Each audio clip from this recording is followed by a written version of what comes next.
Mario Ferdinand Ferry dan sekarang kelompok kami akan menjelaskan mengenai investasi. Yang pertama adalah pengertian investasi.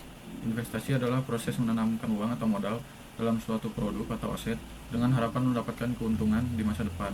Yang kedua adalah masalah keuangan umum. Masalah keuangan umum yang sering dihadapi individu sangat beragam. Berikut adalah 10 masalah keuangan umum. Yang pertama, tidak memiliki pendapatan. Banyak orang mengalami kesulitan finansial karena tidak memiliki sumber pendapatan yang tetap. Hal ini bisa disebabkan oleh kehilangan pekerjaan, ketidakmampuan untuk mendapatkan pekerjaan, atau usaha yang tidak menguntungkan. Yang kedua adalah pengeluaran lebih besar dari pemasukan. Kondisi ini terjadi ketika total pengeluaran melebihi total pendapatan. Ini seringkali disebabkan oleh gaya hidup yang tidak sesuai dengan kemampuan finansial, seperti pengeluaran untuk barang-barang mewah atau utang konsumsi yang tinggi. Yang ketiga ada uang cepat habis. Banyak individu yang merasa uang mereka cepat habis meskipun gaji cukup besar. Ini seringkali disebabkan oleh kurangnya pengelolaan keuangan yang baik dan kebiasaan belanja yang impulsif. Yang selanjutnya, hutang tidak terjaga. Hutang yang tidak terkelola dengan baik dapat menyebabkan stres dan masalah keuangan. Lebih lanjut, banyak orang terjebak dalam siklus hutang karena tidak mampu membayar cicilan tepat waktu, yang juga dapat merusak kredit mereka. Tidak memiliki anggaran. Tanpa anggaran yang jelas, sulit untuk mengetahui kemana uang pergi setiap bulan. Banyak orang tidak menyadari pentingnya membuat anggaran untuk mengontrol pengeluaran dan perencanaan masa depan. Tidak memiliki tabungan atau dana darurat. Ketiadaan tabungan atau dana darurat membuat individu rentan terhadap suatu darurat, seperti kehilangan pekerjaan atau biaya medis mendadak. Hal ini dapat memperburuk keadaan keuangan jika terjadi kejadian tidak terduga. Sulit memulai investasi. Banyak orang merasa bingung atau takut untuk memulai berinvestasi karena kurangnya pengetahuan atau pengalaman.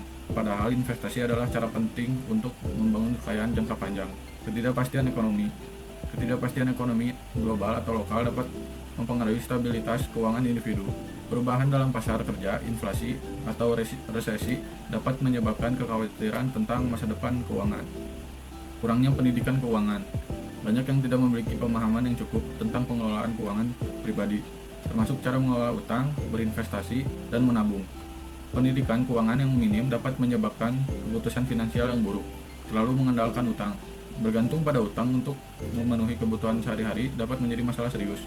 Ketika utang menjadi cara utama untuk memenuhi kebutuhan hidup, individu berisiko jatuh ke dalam jebakan utang yang sulit diatasi.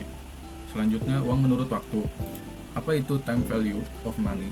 Time value of money adalah konsep keuangan yang menyatakan bahwa nilai uang saat ini lebih besar daripada nilai yang sama di masa depan.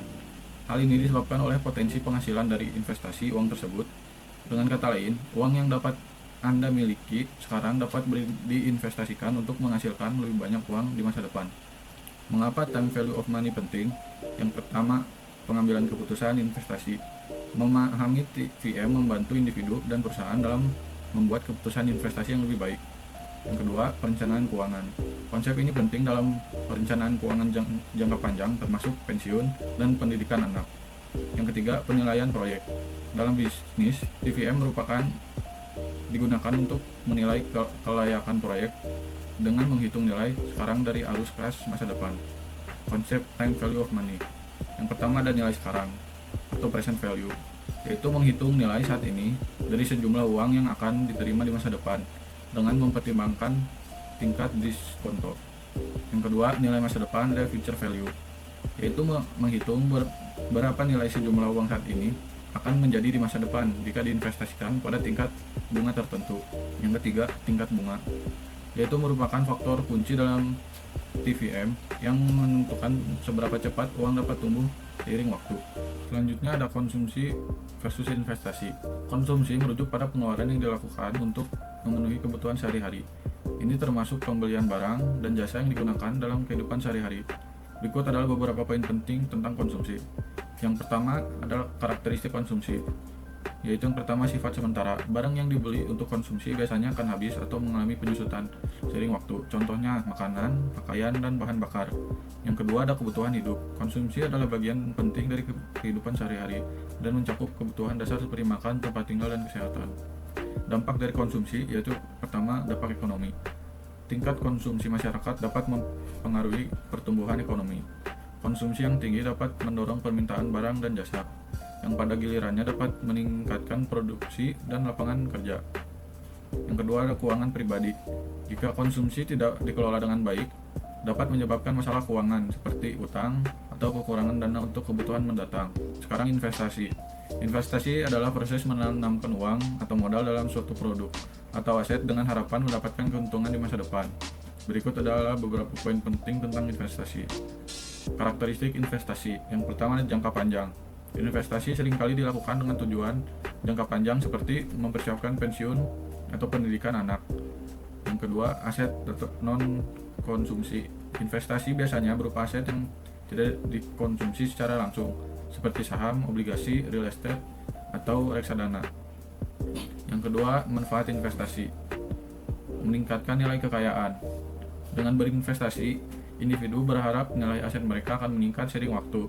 Misalnya, saham perusahaan yang tumbuh nilainya atau properti yang mengalami apresiasi. Yang kedua, proteksi terhadap inflasi. Investasi dapat membantu melindungi nilai kekayaan dari inflasi. Ketika harga barang dan jasa meningkat, nilai uang cenderung menurun. Investasi yang memberikan imbal hasil lebih tinggi dari tingkat inflasi dapat menjaga daya beli. Yang terakhir, diversifikasi risiko. Dengan berinvestasi dalam berbagai aset, individu dapat mengurangi risiko kerugian besar jika salah satu investasi tidak berjalan dengan baik. Perbedaan menabung dan berinvestasi. Menabung dan berinvestasi adalah kegiatan keuangan yang sering kita anggap sama, tetapi memiliki tujuan dan karakteristik yang berbeda. Bedanya menabung dan investasi. Yang pertama, tujuan. Tujuan menabung adalah untuk menyimpan uang dalam jangka pendek. Tabungan itu biasanya digunakan untuk kebutuhan mendesak atau dana darurat, seperti biaya kesehatan, perbaikan kendaraan, atau pembelian barang konsumsi. Tabungan cenderung bersifat liquid sehingga dapat diakses kapan saja. Sedangkan investasi itu bertujuan untuk mengalokasikan uang ke dalam instrumen tertentu dengan harapan mendapat hasil yang lebih besar dalam waktu jangka panjang. Investasi itu lebih fokus pada pertumbuhan kekayaan dan persiapan untuk masa depan, seperti pendidikan anak ataupun pensiun. Lalu yang kedua, resiko. Resiko dalam menabung itu sangat rendah biasanya, karena kan biasanya tuh tabungan disimpan di bank atau lembaga keuangan yang telah terjamin. Namun hasil dari tabungan juga relatif kecil sehingga hanya berupa bunga yang rendah. Sedangkan investasi itu memiliki risiko yang tinggi tergantung pada jenis instrumen investasi yang dipilih, seperti saham, obligasi, properti, dan lain-lain. Meskipun berisiko, potensi hasil dari investasi itu jauh lebih besar dibanding dengan tabungan. Istilahnya tuh high risk, high return. Lalu yang ketiga, bentuk dan jenis. Tabungan itu umumnya tuh berbentuk produk perbankan seperti rekening tabungan ataupun deposito. Bentuk ini tuh lebih mudah diakses dan dicairkan kapan saja. Sedangkan investasi itu berupa berbagai macam instrumen seperti saham, obligasi, reksadana, emas, ataupun properti. Jenis investasi ini lebih beragam dan memerlukan pemahaman serta strategi yang lebih dalam. Lalu yang keempat, likuiditas. Tabungan ini memiliki tingkat likuiditas yang tinggi, memungkinkan pemiliknya untuk menarik dana kapan saja tanpa penalti. Sedangkan investasi biasanya memiliki likuiditas yang lebih rendah. Proses untuk pencairan dana investasi bisa memakan waktu dan mungkin melibatkan biaya tambahan. Dan yang kelima, perlindungan terhadap inflasi. Menabung uang yang disimpan itu dalam bentuk tabungan dapat terpengaruh oleh inflasi jika inflasi lebih tinggi daripada suku bunga tabungan. Jadi nilai uang itu akan menurun seiring waktu, sedangkan investasi cenderung memberikan perlindungan yang lebih baik terhadap inflasi, karena potensi hasilnya juga bisa melebihi tingkat inflasi dalam jangka panjang. Jenis-jenis investasi itu terdiri atas dua, investasi secara real asset atau pembelian langsung, dan investasi secara instrumen keuangan. Investasi secara pembelian langsung, contohnya ialah tanah, rumah, ruko, emas, perak, platina, barang antik, karya seni, peternakan, perkebunan, ataupun pertanian. Sedangkan investasi dalam instrumen keuangan itu dalam perbankan, asuransi, komoditi, maupun pasar modal. Waspada penipuan dalam investasi. Yang pertama, penawaran investasi dengan janji-janji palsu. Contohnya adanya penawaran investasi dengan untung tinggi dalam jangka pendek. Yang kedua, penawaran investasi yang memaksa atau dengan bujuk rayu. Biasanya investasi ini seperti produk-produknya itu yang tidak jelas. Lalu yang ketiga, modus investasi dengan replikasi. Misalnya tuh investasinya berkedok MLM, penguncian dana, dan yang keempat penawaran investasi dari perusahaan yang tidak jelas. Sebelumnya itu perusahaan itu harus dicek otoritasnya ke jasa keuangan dulu untuk memastikan apakah perusahaan tersebut jelas terdaftar di OJK atau tidak. Mengapa mayoritas masyarakat Indonesia belum melek investasi? Yang pertama, takut bodong. Jadi banyak masyarakat yang belum bisa membedakan antara mana investasi yang terjamin dan mana investasi yang bodong. Lalu yang kedua, minder. Masyarakat merasa investasi itu hanya untuk golongan tertentu saja. Yang ketiga, bukan prioritas. Jadi masyarakat itu masih memprioritaskan keinginan lainnya daripada untuk berinvestasi. Yang keempat, kurangnya informasi. Jadi masyarakat itu belum mendapatkan informasi ataupun tidak mendapatkan informasi yang tepat mengenai informasi tentang investasi. Dan yang terakhir itu judi. Jadi banyak masyarakat itu yang berpikir bahwa investasi itu merupakan bagian dari praktek perjudian. Saya Mario, saya akan menjelaskan poin ke-8, yaitu prinsip dasar berinvestasi di pasar modal. Yang pertama itu dengan mempergunakan dana lebih atau excess fund. Yang kedua, mendapatkan informasi mengenai produk investasi sebanyak mungkin sebelum mengambil keputusan berinvestasi. Yang ketiga, jangan menempatkan seluruh dana investasi pada satu jenis instrumen yang sama. Selanjutnya, kenali perusahaan sekuritas di mana Anda berinvestasi. Dan yang terakhir, yaitu investasi secara berkala dengan orientasi jangka panjang. Poin ke-9, langkah investasi di pasar modal. Yang pertama, kenali profil risiko. Jadi investor itu harus mengetahui seberapa besar risiko yang dapat diterima. Profil risiko biasanya terbagi menjadi konservatif atau rendah risiko, yang kedua ada moderat atau sedang, dan yang terakhir itu agresif atau tinggi risikonya. Yang kedua, lakukan analisis fundamental dan teknikal.